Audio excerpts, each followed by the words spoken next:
رسالت یا رسول اللہ، نعرہ رسالت یا رسول اللہ، نعرہ حیدری یا نعرہ حیدری یا حسینیت زندہ باد، حسینیت زندہ باد، یزیدیت مرد آباد، اللہم صل علی محمد وآل محمد۔ صاحبان ایمان، صاحبان علم و دانش، اہل علم اور فاضل اس محفل کی تشریف رکھتے ہیں، اور اللہ نے ہمیں ایسی عبادت کا شرف عطا فرمایا ہے کہ جو نماز صبح کی تاکیبات بنی، نماز صبح کی تاکیبات بنی، نماز کے بعد جو ذکر ہوتا ہے، جو ورد ہوتا ہے، اس کو تاکیبات کہا جاتا ہے۔ نماز میں جو کمی بیشی رہ جاتی ہے، جو نقص رہ جاتا ہے، وہ مستحبات مکمل ہوتے ہیں۔ مستحبات واجب میں نقائص جو رہ جاتے ہیں ان کی تکمیل کرتے ہوئے مستحبات نظر آتے ہیں۔ یہ تو واضح سی بات ہے کہ نماز جیسی عظیم عبادت کہ جو مومن کی معراج کہلائے، الصلاۃ معراج المومن، نماز میں طاقت ہے کہ وہ مومن کی معراج بن سکے، لیکن ہمارے اندر طاقت نہیں ہے کہ ہم اس عروج کو حاصل کر سکیں۔ ہمارے وجود اتنے کبھی نہیں ہیں، طاقتور نہیں ہیں، ہمارے نفس کے اوپر ہزار پردے ہیں، اور کئی ایسے پردے ہیں کہ جن کا ہمیں علم بھی نہیں ہے۔ نتیجہ یہ ہے کہ ہم مستحبات سے مدد مانگتے ہیں کہ مستحبات تم ہمارے ساتھ لگو، اور وہ کمیاں اور نقائص جن کے ذریعے سے نماز نور بننی تھی اور اس نور میں کمی رہ گئی ہے، نور ہے لیکن اتنی روشنی نہیں کہ ہمارے لیے راستے واضح ہو سکیں، ہمارے لیے راستے واضح ہو سکیں۔ مستحبات آؤ، ہماری حکومت کرو، اس روشنی میں اضافہ کرو۔ محمد والی محمد بلند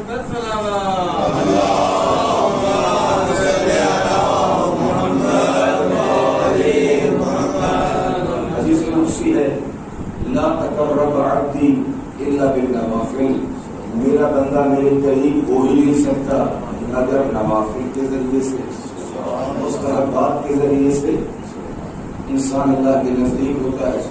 اور بہترین مستحب میں ہم اور آپ مشغول ہیں، بہترین مستحب میں، افضل مستحب میں ہم مشغول ہیں۔ والفجر ولیال عشر، اللہ نے قسم اٹھائی فجر کی اور 10 راتوں جو ہمارے ہاتھوں سے جا رہی ہیں۔ بہرحال اللہ سے دعا ہے کہ ان راتوں کا اختتام جیسے سورج کے طلوع ہونے کے ساتھ ہے، ویسے ہی ہمارے دل جو ہیں اور قلوب جو ہیں کہ جو غفلت میں ہے، وہ نور امام حسین علیہ السلام کے طلوع ہونے کے ساتھ روشن ہوتے۔ تو بڑی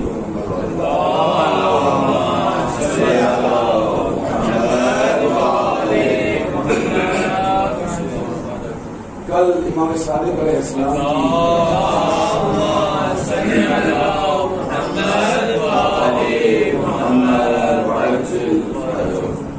اللہ تعالیٰ سب کو صحت و سلامتی عطا فرمائے۔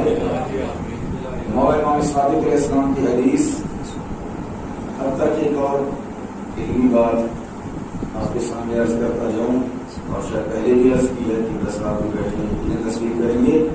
ہمارے استاد تھے، استاد کوثری، بہت عظیم شخصیت کی فائدہ پڑھاتے تھے، گویا کے گھر سے خارج ہے۔ انہوں نے محرم کے اشرے میں یہ بات فرمائی تھی کہ عزاداری کے بارے میں جتنی روایات ہیں میں نے ان کی ایک ایک کی سند کی تحقیق کی جو روایات مسائل شیعہ میں جو اہل بیت اطہار کی احادیث کا خزینہ ہے اور خزانہ ہے، جس میں 28,000 سے زیادہ روایات موجود ہیں، یہ عظیم خزانہ ہے کہ جس سے ہم مطلع نہیں ہیں۔ اور پوچھئے ان سے کہ جو بار بار کبھی محتاج ہوتے ہیں قیاس کے، ٹھیک ہے، کبھی استحسان کے، کبھی مصالح مرسلہ کے، کبھی کسی کے سامنے دامن کراتے ہیں کہ اے ہماری عقل بتاؤ اس حکم شرعی کا مطلب کیا ہے، ہم اس حکم شرعی کو کیسے حاصل کریں؟ کیوں نہ قرآن کو ویسے سمجھ سکتے ہیں کہ جیسے سمجھنا چاہیے تھا، اور نہ اہل بیت کا دامن ان کے ہاتھ میں ہے۔ نتیجہ یہ ہے کہ اپنی عقل کے اوپر اکتفا کرتے ہوئے نظر آتے ہیں، کبھی کسی مصیبت میں گرفتار ہیں اور کبھی کسی مصیبت میں گرفتار ہیں۔ لیکن ان کے لیے اتنا ہی کافی ہے کہ اگر آپ چاہتے ہیں کہ آپ حیرت اور ضلالت اور اس سے باہر آ جائیں تو ان دو قیمتی چیزوں کے ساتھ تمسک کریں جو اللہ کا رسول ہمارے ہاتھوں میں دے کے گیا ہے۔ سبحان اللہ، ان تمسکتم بہما لن تضلوا بعدی ابدا، اگر ان دونوں سے متمسک رہو گے تو گمراہ نہیں ہوگے۔ اور 1400 سال سے تجربہ ہو رہا ہے اس بات کا کہ اگر قرآن کو اہل بیت کے بغیر سمجھیں، اہل بیت کو قرآن کے بغیر سمجھیں تو گمراہی ہی گمراہی نظر آتی ہے۔ قرآن کو اہل بیت کے بغیر اور اہل بیت کو قرآن کے بغیر اگر جب بھی، اور بڑی واضح سی مثالیں ہمارے سامنے موجود ہیں، یہ باتیں تو ایسی نہیں ہیں، اگر وہاں پر بعض گمراہ فرقے بنتے نظر آ رہے ہیں تو یہاں پر بھی گمراہ فرقے جو بنتے نظر آ رہے ہیں۔ حقیقت میں یہ ہے کہ جو اہل بیت نے ہمیں کلیے اور قواعد دیے تھے اس سے غفلت کا نتیجہ ہے، جس کے نتیجے میں مختلف قسم کے انحرافی فرقے وجود میں آتے رہے ہیں، ائمہ خدا کے زمانے میں بھی اور آج کے زمانے میں بھی۔ لہذا علم کے بغیر انسان ٹھوکرے کھاتا رہتا ہے، لیکن علم وہاں سے حاصل ہوگا جن ہستیوں کو اللہ کی ذات نے علم کا مصدر اور معل قرار دیا ہے، کیونکہ علم پھوٹتا ہے اللہ کی ذات سے۔ علم جہان میں کسی خاص شے کا نام نہیں جس کو آپ ہاتھ لگا کے کہہ سکیں یہ علم ہے، بلکہ علم کا سرچشمہ اللہ کی ذات ہے، بلکہ خدا بند عالم خود علم ہے، خدا بند عالم خود علم ہے۔ کیوں؟ ہمارا یہ نظریہ اور عقیدہ اور یقین ہے کہ اللہ کی صفات عین ذات ہے، اللہ کی صفات عین ذات ہے، یعنی کہنے کا مقصد یہ ہے علم اور خدا جدا نہیں ہے، قدرت اور خدا جدا نہیں ہے، رازق ہونا اور رزق دینا اور خدا جدا نہیں ہے، بلکہ علم بھی ہے اور وہ اللہ بھی ہے، وہ ایک ہی چیز ہے، کوئی دو جدا چیزیں نہیں ہیں۔ جب علم وہ ہے تمام کائنات کا علم اور علم کا رزق تقسیم ہو رہا ہے تو اللہ رب العزت کی بارگاہ سے تو لامحالہ چاہے وہ دین کا علم ہو چاہے وہ دنیا کا علم ہو، اس کا مصدر اللہ کی ذات ہے، نہ کہ ہمارے ذہن اس قابل نہیں، اس کا خاص لطف ہے۔ اگر انسان یہ سمجھے کہ میں نے اپنے علم کی بنیاد کے اوپر اتنی ترقی کی ہے تو پھر قارون بنتا ہے۔ انما اوتیتہ علی علم، جس نے یہ کہا کہ میں نے اتنی ترقی کی، میں نے اتنا مال و اسباب اکٹھا کیا، یہ اپنے علم کی بنیاد کے اوپر اکٹھا کیا۔ اللہ کی ذات ارشاد فرماتی نظر آتی ہے اگر ایسی ہی بات ہے تو تم قارون ہو، میری راہ سے راندے ہوئے۔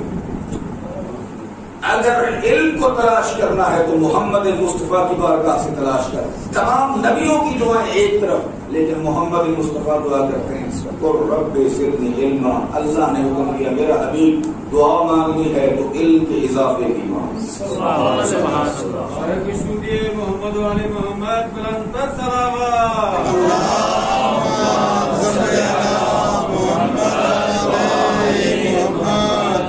علم میں اضافے کی دعا مانگ. جب سرور کائنات جیسی ہستی کہ جن کی زبان کو چوس کر باب العلم بنتے ہیں، جن کی زبان کو، جب مولا علی علیہ السلام سے پوچھا گیا نا یا علی آپ سے جو سوال پوچھا جاتا ہے فوراً جواب دیتے ہیں، یہ وجہ کیا ہے؟ فرمایا جو رسالت کی زبان چوسی ہے یہ اسی کا اثر ہے. زبان رسالت کو جو میں نے چوسا تھا یہ اسی کا اثر ہے. تو عرض خدمت یہ ہے اللہ کا ہمارے اوپر بہت بڑا احسان ہے. یہ تو جب انسان شریعت کے علم میں داخل ہوتا ہے تو پتہ چلتا ہے کہ کیا کیا اللہ نے گوہر عطا فرمائے ہیں ہمیں جو ہمیں علم نہیں ہے. اور دوسرے مکتب ہمیشہ محتاج نظر آتے ہیں آل محمد علیہ السلام کی.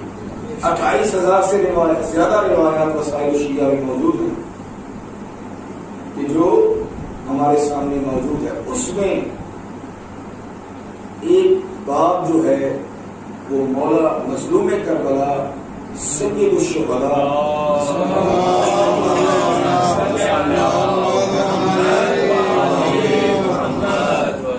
ان پر گریہ کرنا، عزاداری، زیارت، اس کے بارے میں کہ اس کا کتنا اجر ہے. وہ فرماتے تھے کہ میں نے ان کی اسناد اور راویوں کی تحقیق کی ہے. یہ سند کے لحاظ سے، راویوں کے لحاظ سے تمام روایات مستند ہیں اور قابل اعتماد ہیں. قابل اعتماد ہیں. تو اسی میں سے روایت کا عرض کی تھی جس کا ترجمہ نہیں کر سکا. اور جو آپ کو میں نے عرض کیا ہے کہ بہترین تاکیبات میں اللہ نے ہمیں مصروف کیا ہوا ہے ان دنوں میں کہ مولا امام صادق علیہ السلام فرماتے ہیں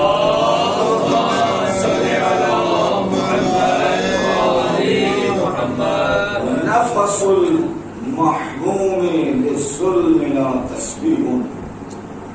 ہمارے اوپر جو ظلم ہوا ہم اہل بیت کے اوپر، اس ظلم کے اوپر مظلوم کے حق میں ٹھنڈا سانس لینا،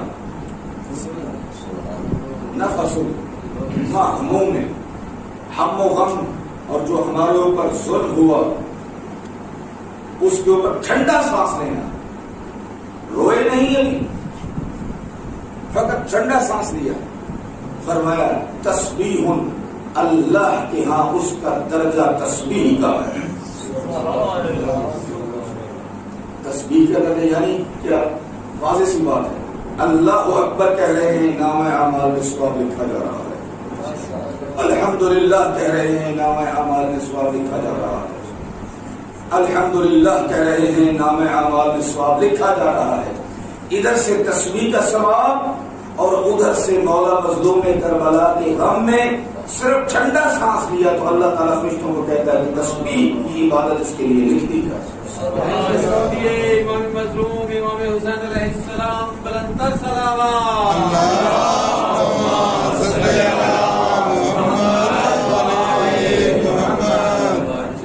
وَحَمُّهُ لَنَا عِبَادًا، اور ہمارے غم میں رہنا اللہ کی عبادت شمار ہوتا ہے. جس طرح سے قرآن کریم کی تلاوت اور ذکر اجر رکھتی ہے، جس طرح سے اللہ کا ذکر عبادت ہے، جس طرح سے نبی کا ذکر عبادت ہے، ویسے ہی اہل بیت علیہ السلام کے غم میں انسان مغموم ہو، محموم ہو، انسان کے آنسو بہ جائیں تو اللہ کی بارگاہ میں عبادت شمار ہوتی ہے. اور پھر ارشاد فرمایا وَكِتْمَانُ سِرِّنَا جہاد فی سبیل اللہ، ہمارے رازوں کو چھپانا اللہ کی راہ میں جہاد کی فضیلت رکھتا ہے.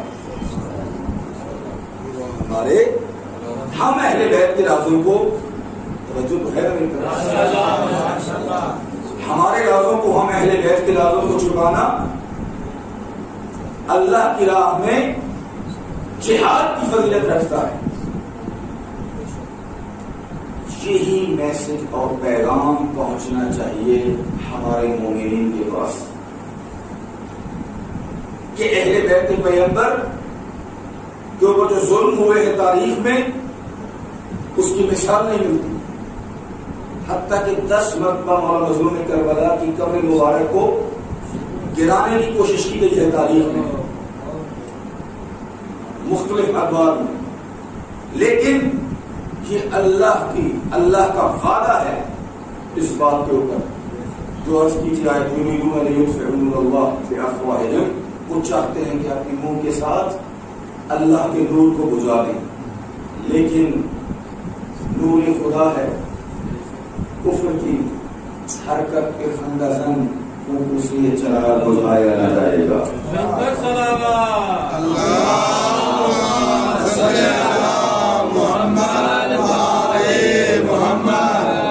کبھی وہ یہودی کسان کے ذریعے سے کہ اس کو علم نہیں ہے کہ اس زمین کے اوپر کون سی قیمتی ہستی سوئی ہوئی ہے اور اس کو کہا جاتا ہے یہاں پر حل چلا دے. اس کو علم نہیں ہے لیکن اللہ نے حیوانات کو معرفت دی ہے کہ اس امام کی اللہ کے نزدیک منزلت کیا ہے. حیوانات آگے ہی نہیں جاتے.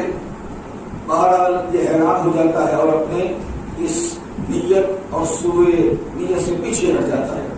پھر اور کام کرتے ہیں چلیں ہم سے یہ کام نہیں ہوتا. بہرحال پانی تو پانی ہے. پانی میں کون سا شعور ہے. نہر کا منہ کھول دیا جاتا ہے مظلوم کربلا کی قبر مبارک کی طرف. اب یہ تاریخ کے جملے ہیں شیعہ سنی کتابوں میں لیکن ان کو یہ نہیں پتا کہ انسان کو اللہ نے آزاد پیدا کیا ہے. باقی ہر چیز اس کی مطیع ہے اور اللہ رب العزت نے ہمارے ائمہ کو ایسا مقام حاصل کیا ہے کہ ساری کائنات اللہ کے حکم سے ان کی مطیع نظر آتی ہے. نہر کا پانی جب چھوڑا گیا تو نہر کا پانی جب پاس آیا قبر مبارک کے تو امام حسین علیہ السلام کی قبر کا طواف کرنے لگا اور اللہ کو لے کے جائے مظلوم کربلا کی زیارت پر. اسی وجہ سے جو مظلوم کربلا کی سری ہے اس کو حائل حسینی کہا جاتا ہے. حائل حسینی کا مطلب یہ ہے کہ یہ وہ مقام ہے جہاں پر پانی بھی طواف کرتا ہو جاتا ہے. پانی بھی طواف کرتا ہو جاتا ہے. ظلم بہت ہے لیکن جہاں پر معصوم نے اجازت دی ہے کہ ہماری بات بتائی جائے وہاں پر بتاؤ. جہاں پر اجازت نہیں ہے وہاں نہیں بتانا چاہیے. تقیت دینی و دین و آبائی. امام جعفر صادق علیہ السلام کی شان فرماتے ہیں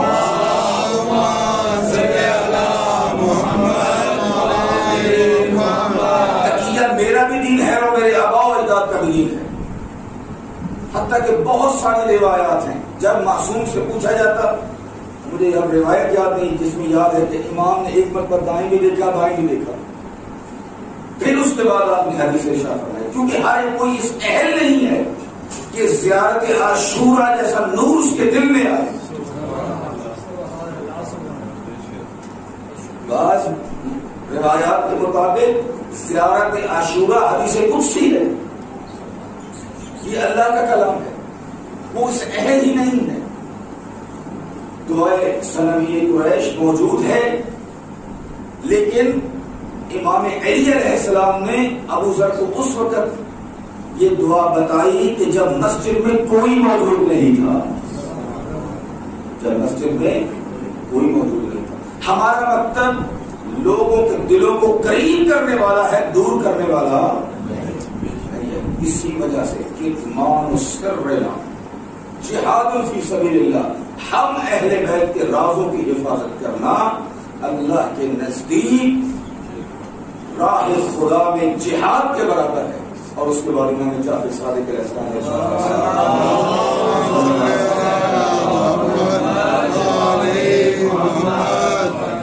یجب ان یکتب هذا الحدیث بالزہر فرمایا ہے یہ اتنی باعظمت حدیث ہے، اس کو سونے کے ساتھ لکھا جائے۔ اس کو کیوں؟ وجہ یہ ہے کہ انسان سوچ ہی نہیں سکتا کہ اہل بیت کے غم نے اللہ اتنی منزلت عطا فرمائی جہاں پر سانس لینا تسبیح کی منزلت رکھتا ہو۔ کیونکہ وجہ یہ ہے، وجہ بہت واضح ہے، آپ سنتے رہتے ہیں۔ آدم علیہ السلام سے لے کے خاتم تک، اور خاتم صلی اللہ علیہ وآلہ وسلم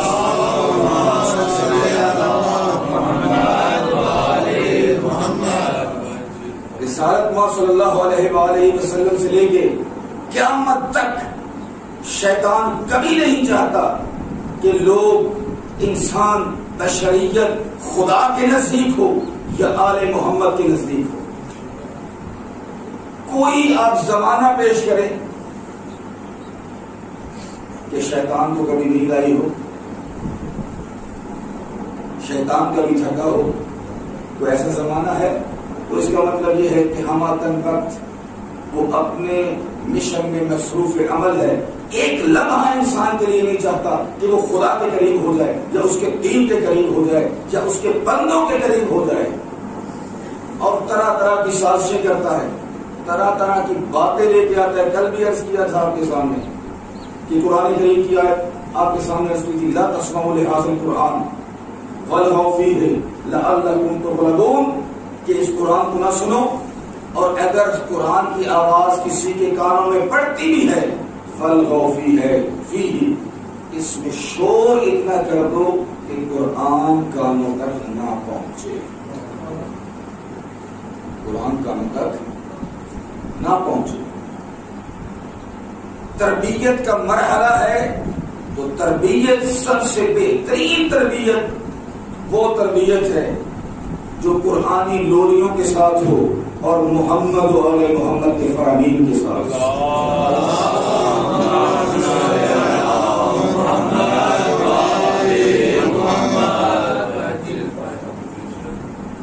دل تھا کہ جناب سیدہ زہرا سلام اللہ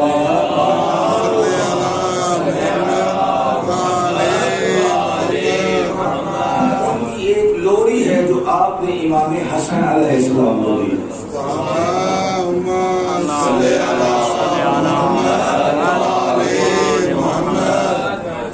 اب وہ چار فکرے تھے جو بندہ حقیر کے ذہن میں نہیں ہے، لیکن ان کا ترجمہ میرے ذہن میں ہے۔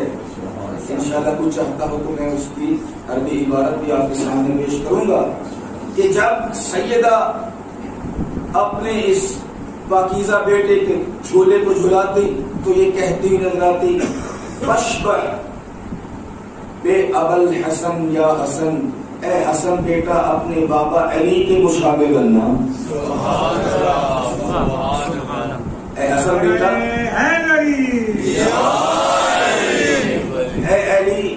اے علی کے لال، اگر تمہارا آئیڈیل ہو، اگر تمہاری زندگی کا تم نے کوئی راستہ اختیار کرنا ہے تو وہ راستہ اختیار کرنا جو حق کا راستہ ہے، جو خود مجسم حق ہے۔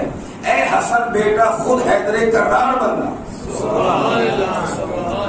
اے حسن بیٹا کیا بننا؟ حیدر کرار بننا۔ اور پھر بیوی یہ کہتی ہے، اے حسن بیٹا خواہشات اور جتنی بھی خواہشات نفسانی ہے ان سے دوری اختیار کر لے۔ کیا کر لے؟ دوری اختیار کر لے، اور جتنی بھی کائنات کی یہ خواہشات کی منزلیں ہیں ان کو ایک طرف رکھ کے اللہ رب العزت کا بندہ بن جا۔ اللہ رب العزت کا بندہ بن جا۔ ایمان سے بتائیے گا جب لوریاں ایسی ہوں گی تو اولاد کیسی ہوگی؟ اور اسی وجہ سے اقبال یہ کہتے ہوئے نظر آئے خواتین سے کہ اے مسلمان خاتون بطول باش، بطول بن، کیوں؟ اسی کی آغوش میں حسن حسین پرورش پاتے۔ ابن حجر عسقلانی یہ کہتے ہوئے نظر آئے کہ حسن کوئی عام ہستی نہیں، یہ تو بچپن میں بھی ماں کی گود میں لوح محفوظ کا مطالعہ کرتے ہیں۔ لوح محفوظ کا مطالعہ کرتے ہیں۔ دنیا کی جتنی مشکلات ہیں، مصیبتیں ہیں، وہ ایک طرف، لیکن ماں کی درسگاہ ایک طرف. عربی میں لفظ کہا جاتا ہے. ماں کے لیے لفظ کیا ہے؟ تھوڑا سا آگے تشریف لے آئیے گا. دور پڑھتے محمد والے محمد کی ذات.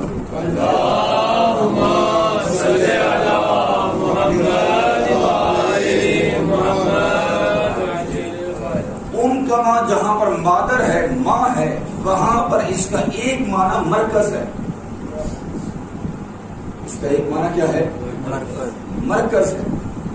مرکز اس وجہ سے ہے کہ یہی گود مرکز ہے. کس بات کا؟ چاہے تو یہاں سے نیک اور پاکیزہ اولاد معاشرے کو عطا کرے، اور چاہے تو ناپاک اولاد عطا کرے. ذہن یہیں سے تشکیل پاتے ہیں، فکر یہیں سے تشکیل پاتی ہے، انسان کے اعتقادات یہیں سے تشکیل پاتے ہیں. اور ان اعتقادات کی واضح مثال ہے جن کو دودھ پلایا گیا ہے علی علی اور حسین حسین کے نام سے، وہ کٹ سکتے ہیں، کبھی علی علی نہیں چھوڑ سکتے. یہ اسی تربیت کا نتیجہ ہے کہ آج تک ازادار یہ امام مظلوم کربلا کو روکنے کے لیے کون سا حربہ استعمال نہیں کیا گیا، لیکن ہم ماؤں کا شکریہ ادا کرتے ہیں جنہوں نے دودھ میں بھی محبت علی کو پلایا. اور یہ سارا اسی کا صدقہ ہے، اور وہ حقدار ہیں مائیں اس چیز کی کہ ہماری ہر دعا ان کے لیے. رب ارحمہما کما ربیانی صغیرا، جس میں علی جیسا ہمیں امام بتایا، اس سے بڑی ہمارے لیے قیمتی چیز کیا ہے؟ کوئی چیز نہیں ہے کائنات. لیکن یہی مرکز ہے. اور اگر کربلا کی تاریخ کو دیکھا جائے، وقت مختصر رہ گیا ہے، توجہ کریں اس چیز کی طرف. اگر ایک نگاہ سے کربلا کو دیکھا جائے تو دو ماؤں کی تربیت کی جنگ ہے. توجہ ہے میرے نوجوان دوست، دو ماؤں کی تربیت کی جنگ ہے. ایک وہ ہے جو صحرا کے گود کے پالے ہوئے ہیں، اور ایک وہ ہیں جو ہندا جگر خار کی گود میں پلے ہوئے ہیں، جن ناپاک اور پلید وجود نجس اس گود میں پروان چڑھا ہے کہ جو رسالت ماں صلی اللہ علیہ وآلہ وسلم کے ساتھ ایسا خوف رکھتے تھے کہ ان کے پاکیزہ چچا کے جگر کو چیر کر اپنے گلے میں جو ہار بناتے ہوئے نظر آتے ہیں، آیا وہ ان کی اولاد سے محبت رکھیں گے؟ امکان نہیں ہے. یزید پروان چڑھا ہے اپنی ماں کی جو مسیحی تھی اور عیسائی تھی، اور لا محالہ وہی فکر لے کے پروان چڑھا. مسیحیت کو اس نے اپنے ذہن میں جگہ دی، اور یہی وجہ ہے وہ یہ کہتا ہوا نظر آیا، اگر شراب دین محمد میں حرام ہے تو میں دین عیسیٰ میں رہ کے پی لوں گا. توجہ تو ہے نا آپ کی؟ اس میں رہ کے پی لوں گا، دین عیسیٰ میں رہ کے پی لوں گا. اور یہی تربیت کا اثر تھا، ماحول کا اثر تھا. توجہ چاہتا ہوں جملہ عرض کروں گا بڑا ادب کے ساتھ، اگر آپ توجہ کریں گے تو ایک نتیجے پہ پہنچ سکتے ہیں. انسان باتیں وہی کرتا ہے جو گھر میں ہوتی ہیں. میرے بچوں کے نوجوان دوستوں بات سمجھ میں آ رہی ہے؟ جو گھر میں باتیں ہوتی ہیں وہی انسان باتیں کرتا ہے. اگر یزید نے یہ بات کہی کہ نہ کوئی وحی نازل ہوئی، نہ کوئی قرآن نازل ہوا، محمد مصطفیٰ نے یہ فقط ایک کھیل کیا تھا، ایمان سے بتائیے یہ بچہ کہاں سے پروان چڑھا؟ اس نے کس ماحول میں زندگی گزاری ہے؟ دو ہی باتیں ہیں، یا گھر کا ماحول ایسا تھا کہ جہاں پر نبوت کے اوپر اعتقاد ان کا ایسا تھا، یا دوستی ایسی تھی. دوستی بات کی بات ہے، لیکن ماحول کو دیکھنا پڑے گا. یزید جس ماحول میں پرورش اس نے پائی ہے وہ ماحول کیسا تھا. اب اس کے بعد ایمان سے بتائیے ہم ایمان کی منزل کس کے گھر کو قرار دیں؟ ایمان کی منزل کس کے گھر کو قرار دیں؟ مولا حسین علیہ السلام کا خطبہ پڑھ کے دیکھیں کربلا میں، آپ ارشاد فرماتے ہوئے نظر آتے ہیں کہ یزید کی بیعت میں نہیں کر سکتا کیونکہ یزید کی بیعت کا اللہ انکار کرتا ہے. کون انکار کرتا ہے؟ اللہ انکار کرتا ہے. پھر فرمایا رسول انکار کرتا ہے. نہ اللہ کو پسند ہے کہ صالحین طالحین کے آگے سر جھکائیں، صالحین طالحین کے سامنے سر جھکائیں. اور دوسری طرف سے ہم اللہ کے نمائندے ہیں، اگر ہم ہاتھ رکھ دیں تو لوگ کس طرف جائیں گے؟ لوگ ہمارے پیچھے ہیں. اور پھر ارشاد فرمایا رسول اجازت دیتا ہے. اور پھر فرمایا تابت حجورنا، وہ پاکیزہ گودیں ہمیں اجازت نہیں دیتی جن گودوں میں ہم پروان چڑھے. وہ پاکیزہ گودیں، ہم زہرا کی گود کے پلے ہیں تو تربیتوں کی جنگ ہے. اور یہی وجہ ہے معاشرے میں جتنا فساد ہے وہ اسی ماں کی مرکز سے ہے. اگر ولی بنا رہا ہے تو یہی بنا رہا ہے، اگر فتنہ و فساد کا مرکز بنا رہا ہے تو یہی بنا رہا ہے. دنیا کی جتنی تبلیغیں ہیں وہ ایک طرف، لیکن ماں کی تربیت ایک طرف. ماں کی تربیت ایک طرف. اگر ماں کی تربیت ہو، کرن یمن کا ایک دیہات ہے اور ایسا شخص جس نے رسول گرامی قدر کو دیکھا بھی نہیں ہے،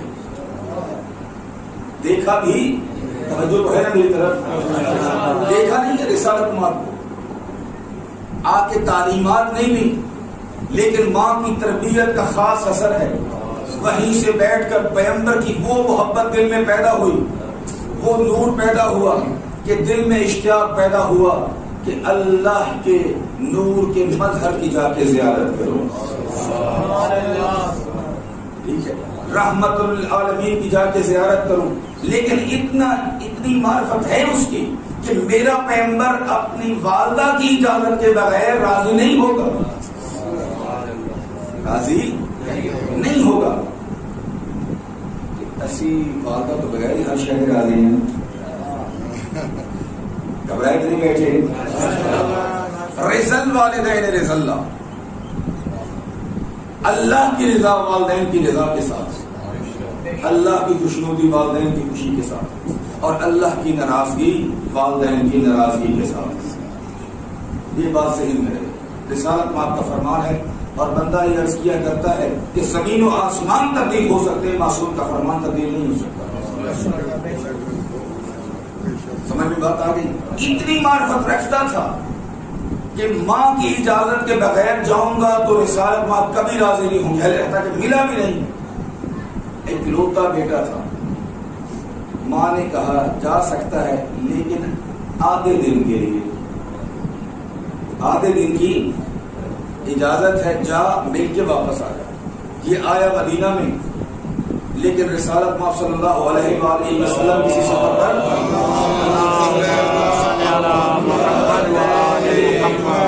سفر پر تشریف لے کے گئے تھے. تو بہرحال یہ بڑا پریشان ہوا، لیکن ماں کا حکم تھا کہ واپس آ جانا. واپس آ گئے. کس کا حکم مان کے؟ ماں کا حکم. رسالت ماں صلی اللہ علیہ وآلہ وسلم کی زیارت کے اشتیاق میں آیا تھا. توجہ کیجیے گا، اگر ہم ہوتے تو کہتے ہیں کہ رسول کی زیارت اس تو بڑھ گئی ہے. توجہ ہے یا نہیں ہے میرے دوستان؟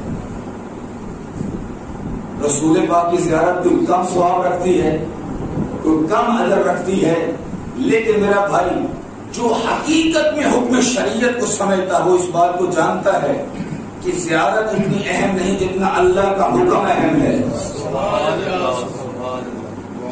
کیونکہ جس کا حکم زیارت کا ہے اسی کا حکم یہ ہے کہ تم ماں باپ کا حکم مانو. اگر ماں باپ کا حکم نہیں مانتے تو پھر زیارت بھی فائدہ نہیں دے گی. سمجھ میں بات آ رہی ہے نہیں آ رہی؟ تو لا محالہ واپس آ گیا. جب رسول گرامی قدر واپس آئے تو عجیب جملہ کہا کہ میں اللہ کے نور کی خوشبو محسوس کر رہا ہوں. اللہ کے نور کی خوشبو محسوس کر رہا ہوں کہ جو یمن کی طرف سے آ رہی ہے. ایسی رسالت کی معرفت اور ایسی امامت کی معرفت جانتا تھا کہ جیسے رسالت ماں کی اطاعت فرض ہے ویسے امیر المومنین کی اطاعت بھی فرض ہے. اسی لیے قیمتی جان کو مولا علی کے اوپر اس نے فدا کیا، کسی اور کے اوپر فدا نہیں کیا. مسلمان وہ ایسے کرنی کہ دانتوں کے بارے میں بات کرتے ہیں، شہادت کے بارے میں بات کیا کرتے ہیں. درود بھائی محمد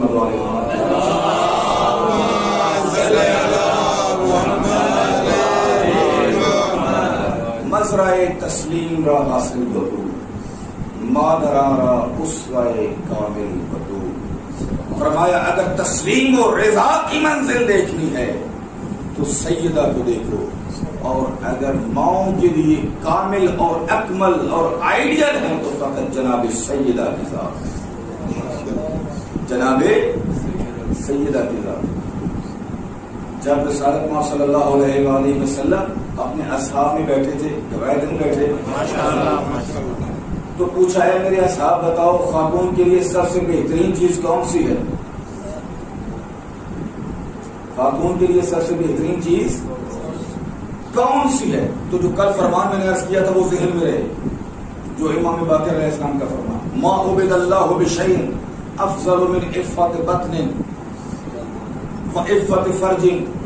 اللہ کی عبادت اس سے بڑھ کر ہوئی نہیں. اللہ کی عبادت، قبلہ صاحب بیٹھے، میں ترجمہ فقط کر رہا ہوں اس کی تشریح میں، اللہ کی عبادت اس سے بڑھ کر ہوئی نہیں، یعنی نماز روزہ اس کے مقابلے میں عبادت ہی نہیں. کس کی نظر میں؟ مولا امام باقر علیہ السلام کی نگاہ میں. اس سے بڑھ کر اللہ کی کوئی عبادت ہوئی نہیں. مولا کون سی؟ کہ جو شکم کو حرام سے بچانا اور اپنی شرم گاہوں کی حفاظت کرنا، جس کے صورت مومنون میں اللہ کی ذات صاحبان کی ایمان کی نشانیوں کو جب بتاتا ہے تو فرماتا ہے والذین هم لفروجهم حافظون، کہ وہ اپنی شرم گاہوں کی حفاظت کرنے والے ہیں، حفاظت کرنے والے ہیں.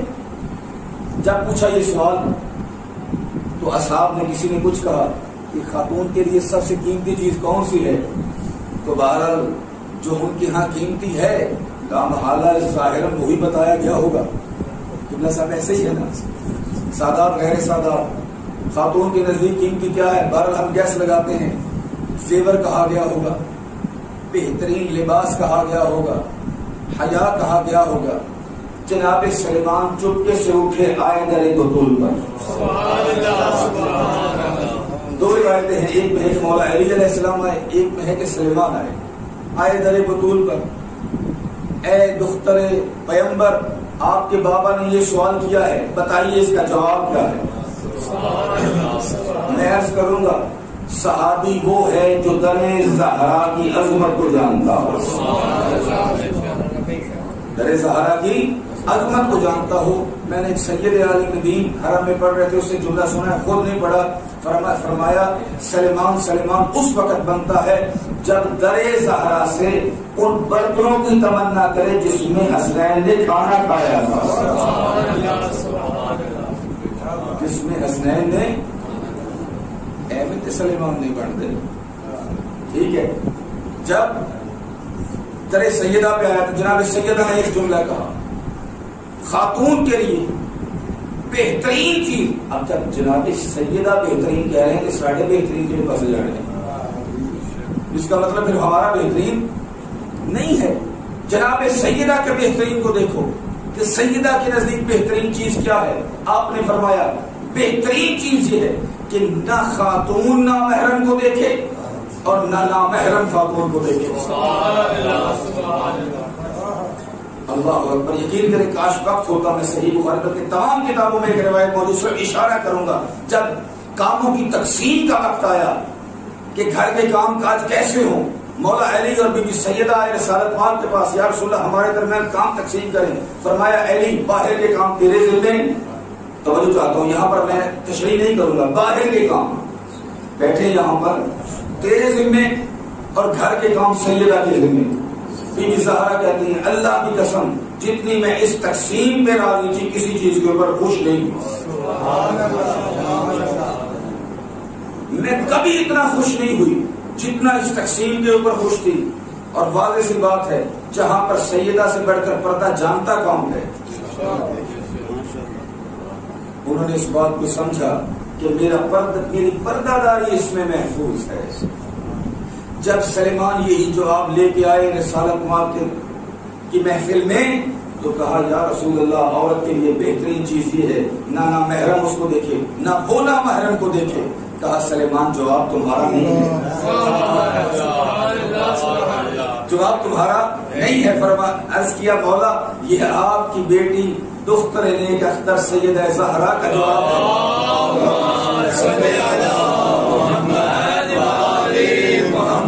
آپ نے فرمایا کیوں ایسا نہ ہو, الفاطمہ تو بضعۃ منی, کیونکہ فاطمہ میرا ٹکڑا ہے. فاطمہ میرا ٹکڑا ہے. مزرعہ تسلیم را حاصل بطول مادرارا اسوہ کامل بطول. جو مائیں کربلا میں آئیں وہ منتخب مائیں تھی. جو مائیں آئیں وہ منتخب مائیں. پچھلے دن بھی عرض کیا تھا 11 سال کا بچہ جب آتا ہے مولا سے اجازت لینے کے لیے, کہا کہ تمہارے تو بابا بھی شہید ہوئے ہیں, تم کیسے آئے ہو میدان میں, تمہاری والدہ پسند کرتی ہے کہ تم شہید ہو جاؤ. تو اس نے جملہ کہا ان امی التی ہی امرتنی, میری ماں نے ہی تو مجھ کو بھیجا ہے مولا. اور ماں نے قربانیوں کو تیار کیا. اسماعیل جب قربان ہوئے ماں کو علم نہیں تھا کہ ابراہیم کس طرف لے کے جا رہے تھے. خواب میں حکم ہوا, آنکھوں پر پٹی بھی تھی, لیکن کربلا کی ماؤں کی آنکھوں کے اوپر پٹی نہیں تھی. خیموں سے نگاہ کر رہی تھی کہ ان کے لال کیسے دین کی راہ میں قربان ہو رہے ہیں, کیسے مولا حسین کی قدموں میں جان دے رہے ہیں. بعض ایسے جوان بھی تھے جب لینے آئے نا اجازت معصوم سے, آپ کے صحابی 2 بھائی ہیں جہاں تک یاد پڑتا ہے, تو گریہ کرنے لگے, رونے لگے. مولا نے کہا روتے کیوں ہیں؟ کہتے ہیں مولا ہم آپ کی غربت کے اوپر رو رہے ہیں کہ کس طرح سے ظالموں نے آپ کو گھیرا, ہمارے بعد آپ کے ساتھ کیا ہوگا. ہم اپنی شہادت کے اوپر نہیں رو رہے مولا, ہم آپ کی تنہائی کے اوپر رو رہے ہیں. اور یہی وجہ ہے کیسی عظیم مائیں تھی کہ جن کی اولاد جام جیسی تھی, کیسی عظیم مائیں تھی جن کی اولادیں واضح ترکی غلام 16 غلام شہید ہوئے ہیں مولا مظلوم کربلا کی. کتنے؟ 16 غلام. اس گھر کی غلامی سب سے افضل. اور جب بھی جو غلام آتا ہے مولا تو غلام سمجھتے ہی نہیں, یہ تو دنیا کی نگاہ میں غلام تھا. مولا اجازت ہی نہیں دے. جون کے بارے میں یہ ملتا ہے جب اس کو اجازت نہیں ملی یہ مولا کے قدموں میں گر گیا اور مولا کے قدموں کا موسا لینے لگا. 2 ہستیاں ایسی ہیں کہ جن کو شہادت کی اجازت نہیں ملی. جہاں تک بندہ حقیر کا مطالعہ ہے وہ مولا کے قدموں میں گر گئے. ایک جناب جون ہے, دوسرے جناب قاسم ہے. کہا چچا مجھ کو موت کی اجازت نہیں دیتے تو مولا رو کے کہتے ہیں تو میرے بھائی حسن کی نشانی, میں تمہیں کیسے اجازت دے دوں جب جون کو اجازت نہ ملی. روایات کے جملے ہیں, آئے خیموں میں کہا بی بی زینب سلام اللہ علیہ بی بی مجھے اجازت لے کے دیجیے, مجھے اجازت لے کے دیجیے کہ میں زہرا کے فرزند کے اوپر قربان ہو جاؤں. بیٹیاں آئی ہیں سفارش کے لیے, تو مولا نے اجازت دی, شہادت کی, اور اس نے اس طرح سے اجازت لی. مولا آپ اجازت نہیں دیتے, میرا رنگ سیاہ ہے. مولا آپ اجازت نہیں دیتے, میرا خون سیاہ ہے. مولا آپ اجازت نہیں دیتے کہ آپ کے پاکیزہ خون میرے سیاہ خون میں مل جائے. میں پست اور ذلیل ہوں مولا, میں آپ کے صدقے بلند ہو جاؤں. مولا نے اجازت دی. آیا میدان جنگ میں اور یہ کہتا ہوا آپ کے دیکھو تو صحیح سیاہ حبشی کی جنگ, سیاہ حبشی کی جنگ تو دیکھو. اور 25 یزیدیوں کو فنار کیا. مولا کے جتنے بھی غلام ہیں یقیناً سب غلاموں کے ذہن میں تھا کہ اگر حسین آئے تو علی اکبر کی میت پہ آئے, اگر حسین آئے تو قاسم کی میت کے اوپر آئے, اگر حسین آئے تو اپنے بھائی قمر بنی ہاشم کی میت کے اوپر آئے. ہم تو غلام ہیں, ہماری میت کو کون اپنی گود میں رکھے گا؟ لیکن جتنے بھی غلام تھے حسین جیسے ہی آئے میت کو اپنی گود میں رکھا. اجرکم علی اللہ. اور جیسے رخسار شبیہ پیغمبر کی میت کے اوپر رکھے تھے اور کہا تھا دنیا بعد کلفا علی اکبر تیرے بعد دنیا خاک ہے, ویسے ہی جب اپنا رخسار رکھا کریم نے اپنے غلاموں کے رخسار کے اوپر, تو ایک غلام نے ہنس کر کہا میرے جیسا بے مثال کون ہو سکتا ہے کہ رسول کا بیٹا اپنا منہ اپنے رخسار کے اوپر رکھے. اور جون کی میت کے اوپر دعا کی مولا اس سیاہ غلام کے چہرے کو مولا نورانی کر دے, اس کے خون کو ہمارے پاکیزہ خون کے ساتھ ملا دے. آپ کے امام باقر یہ کہتے ہوئے نظر آئے جب 11ویں کے دن بنی اسد کے لوگ دفن کرنے کے لیے آئے تو جون کی میت سے مشک اور عنبر کی خوشبو آ رہی تھی. اس کی کائنات میں مثال نہیں ملتی. اللہ تعالی ہمیں حسینی غلام بننے کی توفیق عنایت فرمائے. اللہم صلی علی